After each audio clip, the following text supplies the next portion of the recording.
2024년 한 해를 되돌아볼 때 우리의 삶이 감사가 많은 삶이셨습니까? 아니면 염려가 많은 삶이셨습니까? 만약 염려가 많으셨다면 오늘 이 시간 주시는 말씀을 통하여 우리에게 선물로 주신 2025년 우리의 모든 염려거리들이 감사의 제목으로 바뀌어지는 은혜가 있기를 소망합니다. 그리고 작년 한 해 감사가 많으신 삶이셨다면 새로운 한 해를 시작하며 우리의 삶의 감사가 더욱 풍성한 은혜가 넘치기를 주의 이름으로 축복합니다. 많은 그리스도인들이 긍정적이고 희망적인 빌립보서를 좋아합니다. 그리고 빌립보서 안에는 고난을 뛰어넘어 항상 기뻐할 수 있는 그 영적 비결도 담겨 있습니다. 빌립보 교회가 세워지는 과정과 빌립보서의 내용은 깊은 관계가 있습니다. 고난 중에 세워졌던 유럽의 첫 교회, 하나님의 기쁨이 되고 사람들에게 많은 기쁨을 주었던 교회가 바로 빌립보 교회였습니다. 바울은 제2차 전도 여행 중 어느 날 밤에 유럽으로 와서 자신들을 도와달라고 하는 한 사람의 환상을 봅니다. 그래서 아시아로 계획했던 전도 여행을 급히 유럽행으로 바꾸게 되죠. 그렇게 빌립보에 도착한 바울은 복음을 전하다 귀신 들린 아이 하나를 고쳐주고 큰 곤경에 빠지게 됩니다. 그 일로 호되게 매를 맞고 감옥에 갇혔지만 오히려 바울은 감옥 안에서도 기도하고 찬송하는 중에 갇혔던 옥문이 열려지고 이 일로 인하여 간수장이 회개하고 그의 온 가족이 회심하여 예수님을 믿는 그런 은혜의 역사들도 일어납니다. 이렇게 세워진 교회가 바로 빌립보 교회입니다. 고난 중에도 억울하다고 하소연하거나 불평하고 불만한 것이 아니라 기뻐하며 찬송하다가 세워진 교회가 바로 빌립보 교회라는 것입니다. 빌립보서는 특별히 감옥과 깊은 관계가 있습니다. 빌립보 교회는 감옥과 함께 세워진 교회이고 빌립보서는 바울이 감옥 안에서, 그러니 옥중에서 기록한 편지에 해당합니다. 그러니 내일의 생명을 보장받지 못하는 그런 깊은 위기 상황에서 매맞아 피 터진 몸으로 기록한 복음이 바로 빌립보서라는 것입니다. 빌립보서는 4장으로 그리고 104절의 짧은 구성으로 되어진 짧은 서신입니다. 그런데 이 4장의 복음 안에 기쁨과 관련된 단어가 20회 이상이나 나옵니다. 특별히 오늘 본문에서는 염려할 것 투성이인 인생 가운데 어떻게 해야 염려를 이기고 기뻐할 수 있는지에 대한 정확한 답을 우리에게 제시해주고 있습니다. 여러분 혹시 백해무익의 뜻을 아십니까? 무슨 뜻이죠? 100가지 해가 될지언정 유익함이라고는 전혀 없다라는 말 아닙니까? 오늘 우리가 살펴볼 백해무익은 바로 염려입니다.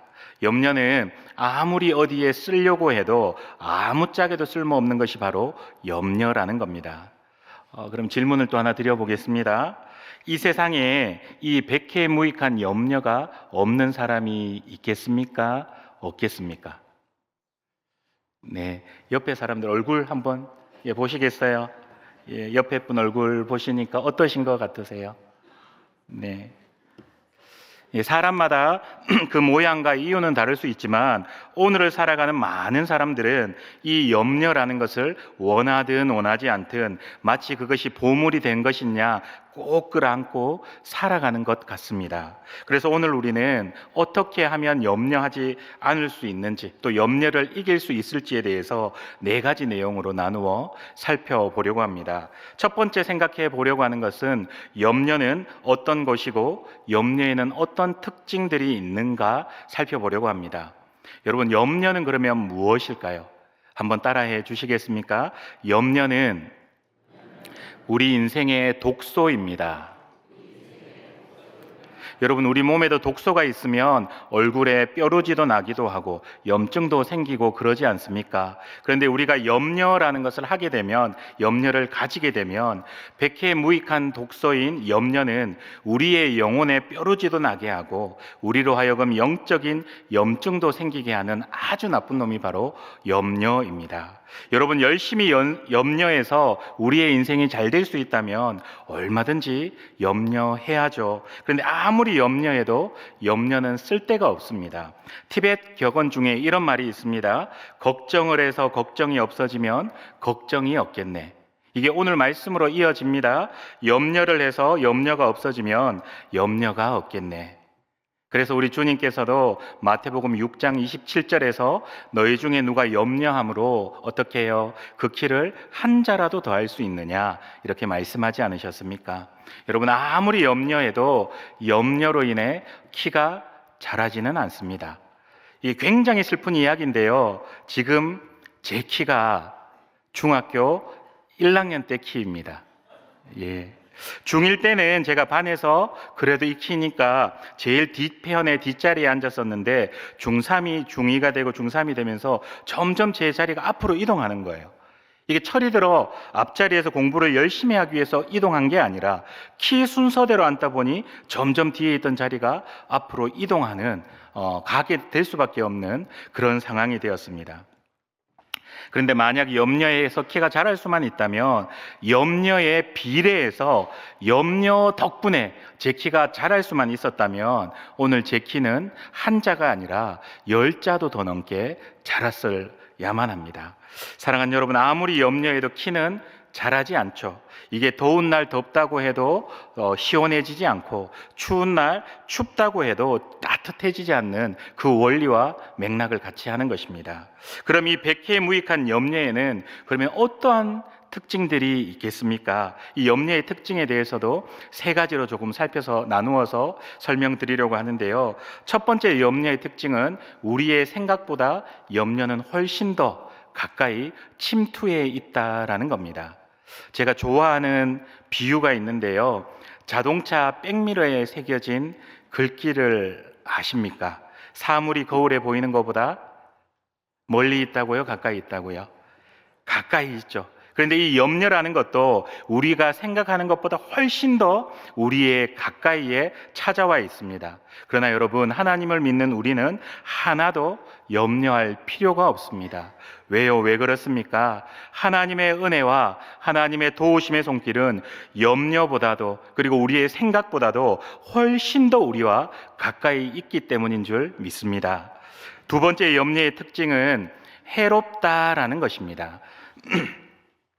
염려는 우리에게 첫 번째 불필요할 뿐만 아니라 아주 해로운 것입니다. 오늘 본문에서 사용된 염려라는 말의 헬라어는 메림나오라는 단어가 사용되었습니다. 이 단어는 메리조라는 쪼개다, 나누다라는 말과 누스라는 마음이라는 단어가 합쳐져서 되어진 단어인데요. 그래서 헬라어로서 염려를 정의해 본다면 우리의 마음을 나누다, 쪼개다라고 풀어볼 수 있습니다. 또 영어로 염려라는 단어는 worry입니다. worry. 우리말로는 별게 아니죠. worry. 보통 worry는 우리가 누구를 부를 때 하는 겁니까?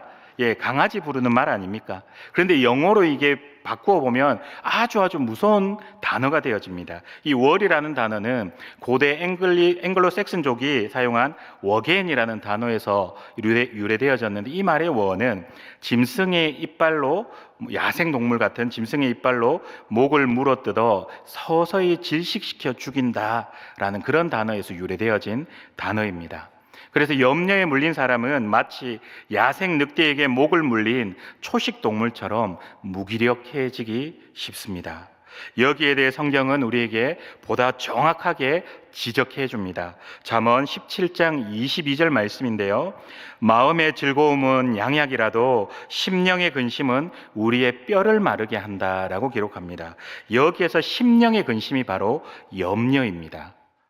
영어 성경을 보면 심령의 근심을 크러시트 스피릿이라고 되어 있는데, 이 말은 마음이 으스러지다, 마음이 박살나다라는 말입니다.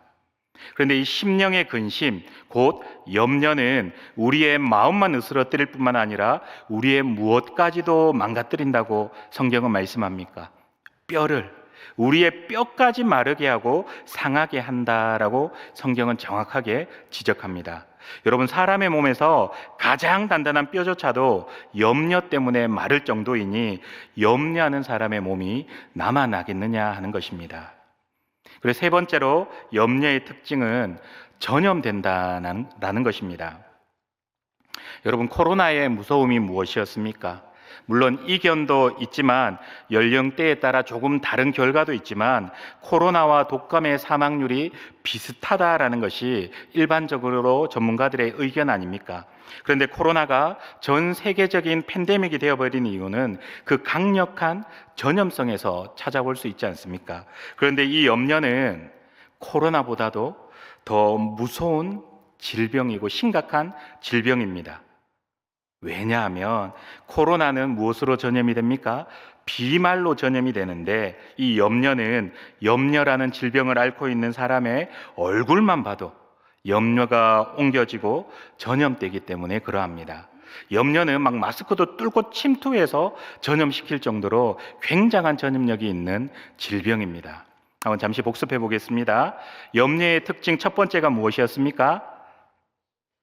가까이 있었죠. 두 번째는요, 해롭고, 셋째는요, 전염성이 강하다.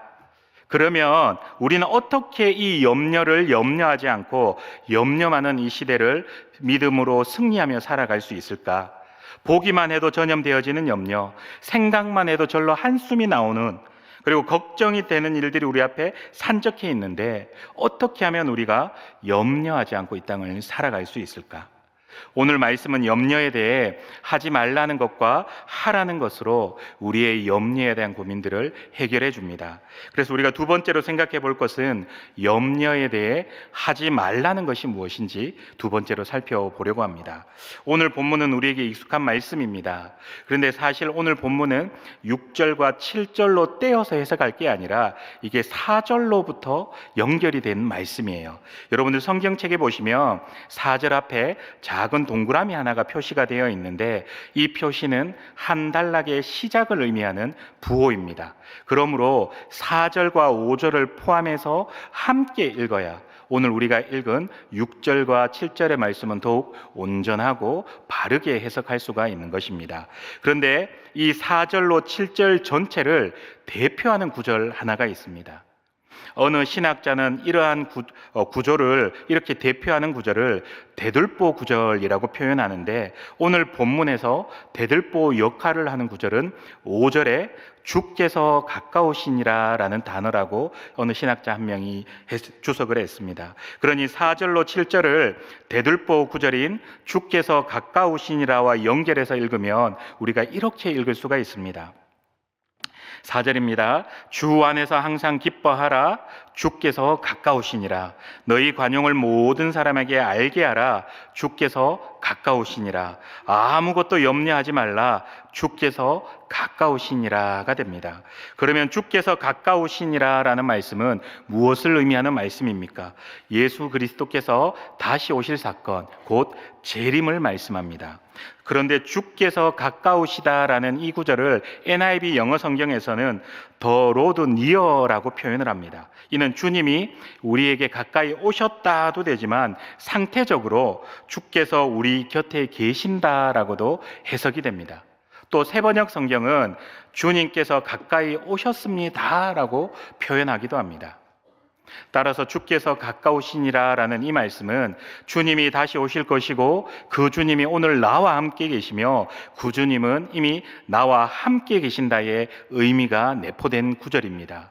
사랑하는 믿음의 가족 여러분, 우리를 자신의 목숨보다 더 사랑하시는 그 예수 그리스도께서 반드시 다시 오실 것이고 그 주님이 오늘 우리와 함께 계시며 이미 나와 함께 계시는 그 주님으로 인해 우리는 염려하지 않고 승리할 수 있는 첫 번째 비결을 발견할 수가 있는 것입니다. 그리고 우리가 또 하나 기억하셔야 할 것은 하나님께서 본문을 통해서 아무것도 염려하지 말라고 하실 때 염려하지 말라는 것은 하나님의 명령이라는 사실을 우리는 기억하셔야 합니다.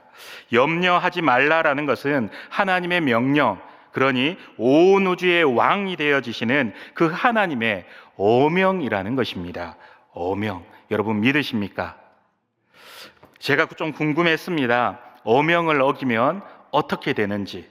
막연하게 추상적으로는 다들 어명을 어기면 어떻게 된다 이해하지 않으십니까? 그런데 조금 자료를 찾아봤습니다. 어명을 어기면, 조선시대의 예로 좀 설명을 드린다면, 조선시대에서 어명을 어겼을 때의 처벌은 사형입니다.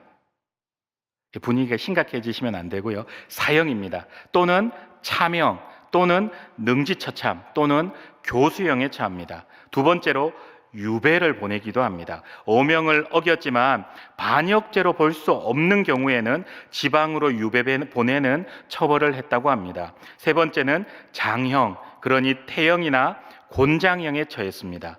네 번째는요, 재산 몰수 및 관직 박탈.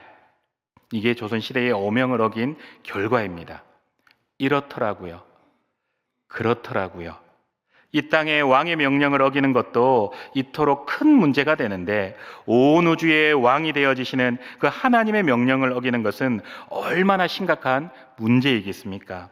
랄프 마틴 박사는 염려에 대해 무의식적인 신성모독이라고까지도 표현했습니다. 염려는 하나님의 하나님 되심과 하나님의 왕 되심을 깎아내리는 행동이라는 것 기억하시기 바랍니다. 우리 6절의 말씀인데요, 한 번 더 읽기를 원합니다. 6절 함께 읽겠습니다. 아무것도 염려하지 말고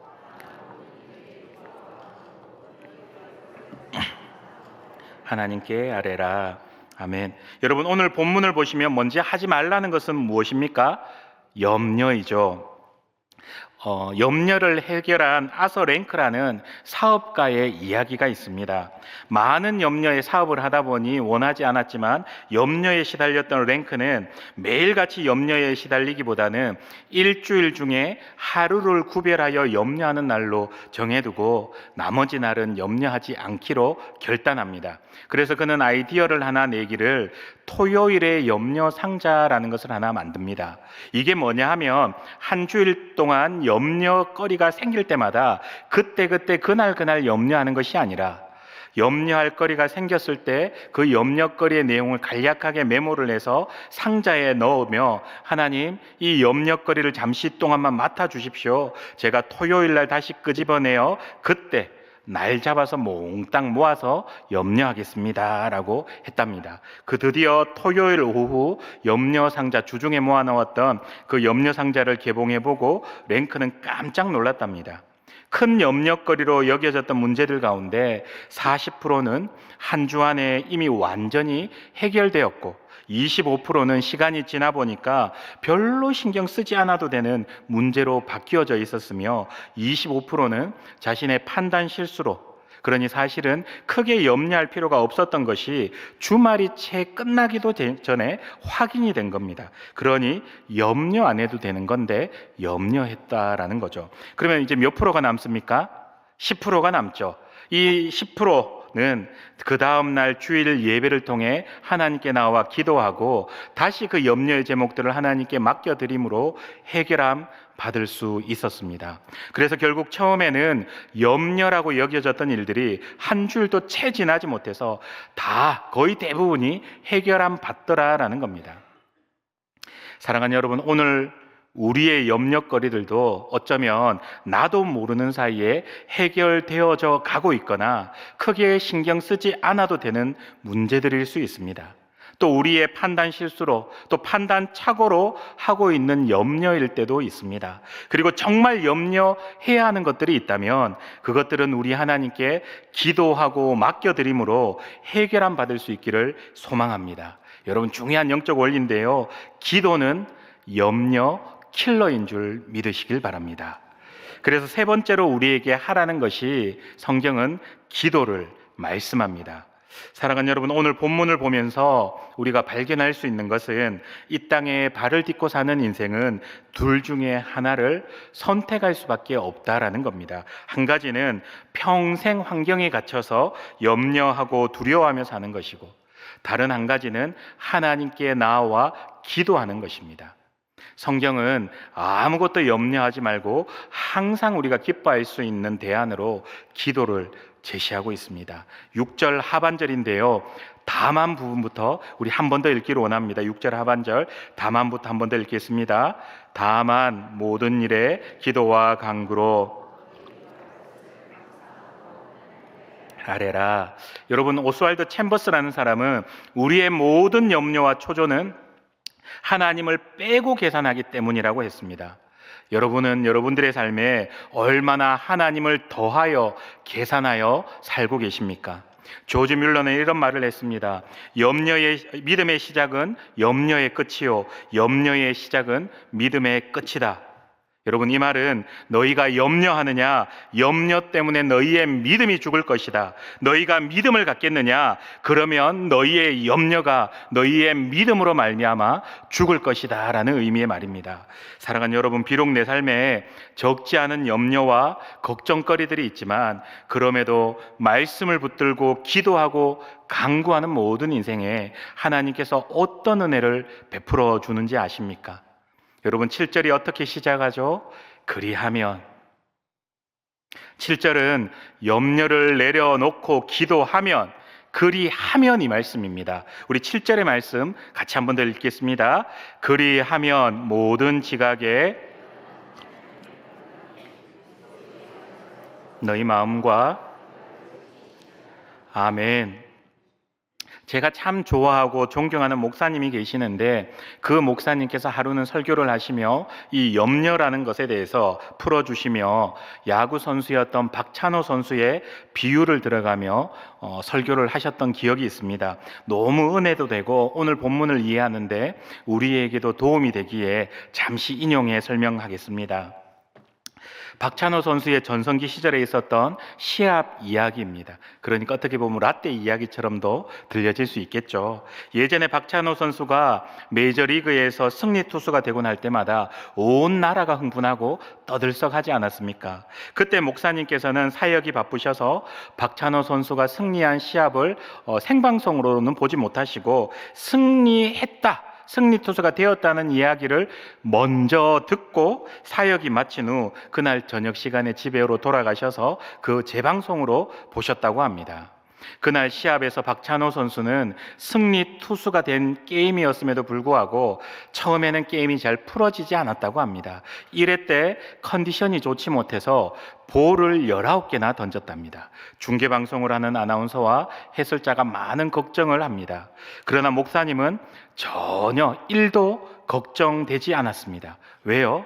3회인가에는 만루 위기에 몰리기도 했고 5회 땐가는 홈런을 맞기도 했습니다. 그때마다 아나운서와 해설자는 걱정이 지나쳐 절망에 가까운, 절규에 가까운 염려 섞인 멘트를 계속 내보내고 있었습니다. 그러나 그럼에도 불구하고 그 목사님께서는 염려를 했을까요? 하지 않으셨을까요? 이해되시는 거죠? 예. 전혀 염려가 되지 않으셨답니다. 왜요? 목사님은 박찬호 선수가 결국 이겼다라는 것을 이미 알고 보셨기 때문에 그러했다라고 말씀하셨습니다. 여러분, 너무 중요한 포인트입니다. 결국 이겼다라는 것을 이미 알고 있었다라는 겁니다. 재방송 화면 속의 아나운서와 해설자는 9회 말이 어떻게 끝날지를 모르고 있었지만 목사님께서는 9회 말이 어떻게 끝이 났는지를 이미 정확하게 알고 계셨기 때문에 하나도 염려되지 않으셨답니다. 그런데 여러분, 우리의 인생에도 염려거리가 있고 근심거리도 있지만 기도하고 간구하는 모든 인생들에 하나님께서는 보호해 주시고 은혜 베풀어 주시기로, 우리의 힘들고 어려운 일들을 막아 주시기로 이미 약속해 주신 줄 믿습니다. 그래서 기도하는 인생, 하나님께 나와 간구하는 인생은 염려하고 걱정하는 인생이 아니라 이미 승리로 결정이 난 박찬호 선수의 그 야구 시합과도 같다라는 겁니다. 여러분, 우리의 인생도 살다 보면 만루에 몰리게 되는 때도 있고 때로는 홈런을 맞아 절망스러울 때도 있을 겁니다. 그러나 그렇다고 해서 이기기로 예정되어 있는 게임을 하나님 도와주시기로 작정하신 인생을 포기한다라는 것은 참으로 어리석은 인생입니다. 만일 그때 목사님께서 재방송을 보시면서 아나운서와 해설자와 같이 흥분하고 같이 걱정하고 같이 염려하여 머리 싸매며 절망했다면 여러분들은 그 목사님을 정상으로 보시겠습니까? 아니면 손가락 하나쯤을 들어서 빙글빙글 돌리면서 보시겠습니까? 여러분, 우리 인생도 마찬가지 아닐까요? 우리가 사는 날 동안 좀 어려운 일이 있고 염려거리가 좀 생겼다고, 때로는 만루 상황에 몰리기도 하고 때로는 홈런을 좀 맞았다고 해서 절망하고 낙심하여 하나님을 원망하여 우리의 주 예수 그리스도의 생명으로 대속하신 우리의 인생들을 포기하려고 한다면 그 또한 정상이 아닐 수 있습니다. 사랑하는 여러분, 이미 승리가 결정이 되어 있고 결국 승리할 수밖에 없는 인생이 우리의 인생임을 믿으시고 염려가 아니라 주 앞에 나와 믿음을 붙드시는 우리 믿음의 권속들 되시기를 주의 이름으로 축복합니다.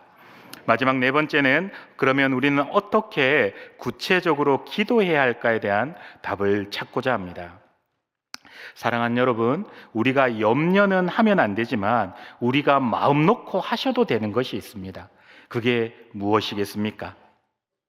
염려는 하면 안 되지만 마음 놓고 하셔도 되는 게 있습니다. 오늘 말씀의 7절로 힌트를 찾아보자면 감사가 되지 않을까요? 여러분, 감사 안 하려면 바울만큼 완벽하게 감사 안 할 인생도 없었을 것입니다. 여러분, 오늘 바울이 어디에서 빌립보를 기록해서 보냈다고요? 감옥 안에서. 그 감옥에는 바울 자신의 죄나 바울의 잘못 때문에 갇혔습니까? 이것도 아니죠. 그러하여 바울은 억울할 만도 하고 감사 못할 만도 한데, 오늘 바울은 우리에게 무엇을 명령하고 있습니까? 우리 조금 수고스러우시더라도 6절과 7절의 말씀 한 번 더 읽기를 원합니다. 우리 6절과 7절 함께 읽겠습니다. 시작. 아무것도 염려하지 말고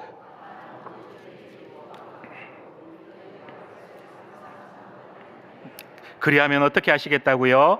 그리하면 모든 지각에 뛰어난 하나님의 평강이 그리스도 예수 안에서 너희 마음과 생각을 지키시리라. 아멘. 여러분, 오늘 말씀은 염려를 중단하고 기도하라 말씀합니다.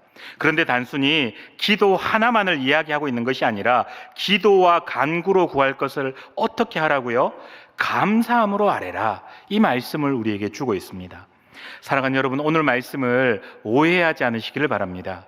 기도할 때 힘들고 어려운 상황 때문에 도저히 내가 감사할 수 없는데 억지로 쥐어짜내서 우리가 감사를 해야 하나님께서 우리의 정성을 보셔서 기분 좋아지셔서 응답해 주신다는 응답의 조건으로 이 감사를 이해하지 마시기 바랍니다.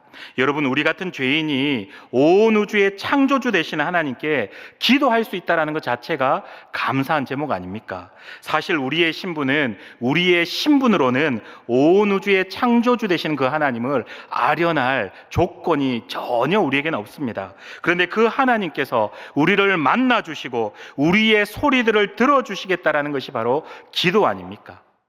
여러분, 이 땅을 살아갈 때 우리의 신음의 기도 소리조차 멸시하지 않으시고 무시하지 않으시며 그 기도를 다 들어주시는 이가 우리에게 누가 있습니까?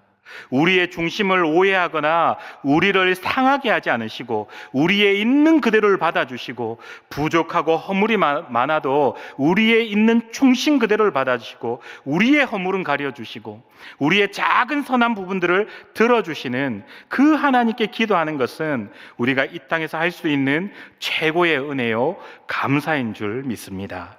사랑하는 여러분, 우리의 기도가 주님 때문에 거절되는 일은 없습니다. 주께서 들은 채 만체하시는 기도가 없습니다.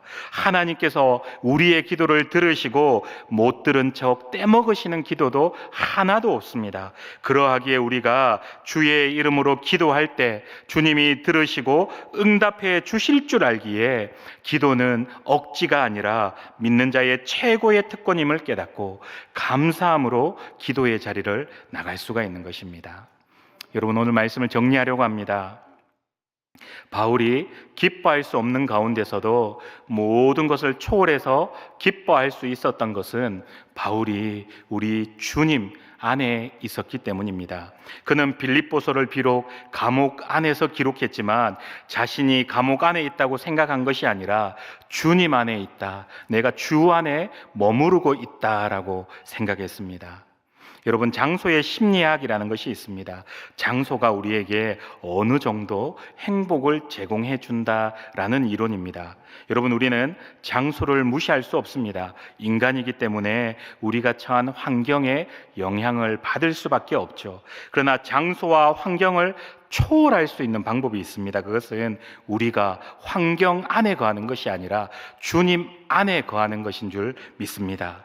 그래서 이전에 나의 형편과 처지는 비록 하나도 변하지 않았지만 주님 안에 거하는 사람의 삶이 여러분 어떻게 변해가는 줄 아십니까? 어느 목사님의 책에 일주일을 이렇게 기록한, 표현한 기억이 납니다. 월요일은 원래 행복한 날, 화요일은 화가 나도 기쁜 날, 수요일은 수도 없이 웃는 날, 목요일은 목청 높여 노래하고 찬양하고, 금요일은 금세 좋고 또 좋은 날, 토요일은 기쁨이 토도독 튀는 날. 요건 조금 억지도 있습니다. 토요일은 기쁨이 토도독 튀는 날, 주일은 우리 주님과 함께하여 즐거운 날. 여러분, 이렇게 사는 사람들이 참 그리스도인들 아니겠습니까? 사랑하는 여러분, 염려할 시간이 있으시다면 기도하시는 기도의 사람 되시기를 축복합니다. 여러분, 염려는 우리를 바꿀 수도 없고 우리가 처한 상황도 변화시킬 수 없지만 기도는 우리도 바꿀 수가 있고 우리의 상황도 전능하신 하나님께서 변화시켜 주시는 그 원동력이 바로 우리의 기도입니다. 이제 여러분에게 하나 여쭤보려고 합니다. 여러분, 염려하시겠습니까? 기도하시겠습니까? 여러분의 선택과 결단에 따라 여러분의 인생이 달라집니다. 우리가 세상 산호라면 아마도 계속해서 염려거리가 날마다 엄습해 올 겁니다. 그러나 우리가 결단하고 기도하면 그 염려는 사라집니다. 여러분, 혹시 요즘 염려 때문에 눈앞이 캄캄한 일 있으십니까? 캄캄하시면 눈 딱 감고 기도하십시오. 두 개가 비슷합니다. 네, 딱 감고 기도하십시오. 여러분, 염려로 인해 잠이 안 오십니까? 기왕 못 주무시는 거 일어나 기도하십시오. 여러분, 염려 때문에 한숨이 나오십니까? 우리의 신음조차 들으시는 그 하나님께 기도하시기 바랍니다. 부디 오늘 말씀대로 염려 대신 기도하는 주의 백성들 되기를 축복합니다. 그래서 염려 많은 이 세상이지만 늘 주 안에서 평안을 누리시고 행복한 인생 되시는 동구교회 모든 믿음의 가족들 되시기를 주의 이름으로 축원합니다. 기도하겠습니다. 사랑하는 하나님, 우리가 살아가며 우리에게 염려가 없을 수 없지만 그때마다 염려 말고 기도하게 하여 주시옵소서. 그때마다 염려 말고 간구하게 하여 주시옵소서. 그때마다 염려 말고 우리가 구할 모든 것을 감사함으로 하나님께 나와 아뢰게 하여 주옵소서. 그리하여 모든 지각에 뛰어나신 하나님의 평강이 우리의 마음과 우리의 생각을 지켜 주시옵소서. 예수님의 이름으로 기도드립니다. 아멘.